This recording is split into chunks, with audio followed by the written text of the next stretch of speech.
Hi guys, എല്ലാവർക്കും പുതിയൊരു വീഡിയോയിലേക്ക് സ്വാഗതം. അപ്പം നമ്മൾ ഇന്നൊരു ഞെട്ടിക്കുന്ന റിയാക്ഷൻ വീഡിയോ ആയിട്ടാണ് വന്നിരിക്കുന്നത്. ഞെട്ടിക്കുന്ന ഒരു വാർത്തയാണ്, സിനിമാ ലോകത്തെ ഏറ്റവും ഞെട്ടിക്കുന്ന ഒരു വാർത്തയാണ്. അപ്പം നമുക്ക് ഈ വാർത്ത ജനങ്ങളെ കാണിച്ചാലോ? ഇത് കണ്ടിട്ട് നിന്റെ അഭിപ്രായം കൂടി നീ ഒന്ന് പറയണേ. അപ്പം ഗൈസ്, വാർത്ത ഇതാണ്. കള്ളക്കടത്ത് കേസിൽ അന്വേഷണത്തിന്റെ ഭാഗമായി നടൻ ദുൽഖർ സൽമാന്റെ പേരിലുള്ള മറ്റൊരു വാഹനം കൂടി പിടിച്ചെടുത്ത കസ്റ്റംസ് കളമശ്ശേരിയിലെ സിഗ്നേച്ചർ കാർസിൽ സൂക്ഷിച്ച നിസാൻ പെട്രോൾ കാറാണ് പിടിച്ചെടുത്തത്. ലക്കി ഭാസ്കർ സിനിമയിൽ ഉപയോഗിച്ച കാറാണിത്.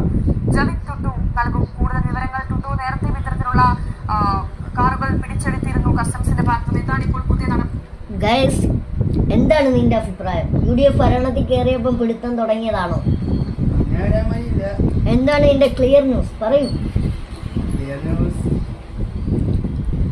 ഇത് വണ്ടി കടത്തുന്നുള്ള കേസിലാണ് ദുൽഖറിനെ പിടിച്ചേക്കുന്നത്.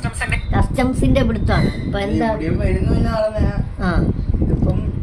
LDFന്റെ കളിയാണ്. ഉറപ്പാണോ? LDF ഇപ്പം ഭരണം മാറിയില്ലേ? അതോ ഇനി കേന്ദ്രത്തിന്റെ കളിയാണോ?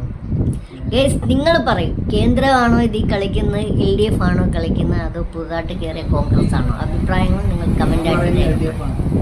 ഓക്കെ, ഞാൻ പറയുന്നത് കേന്ദ്രവും UDF ആകാനാണ് സാധ്യത. അപ്പം നിങ്ങൾ കമന്റ് ചെയ്യുക.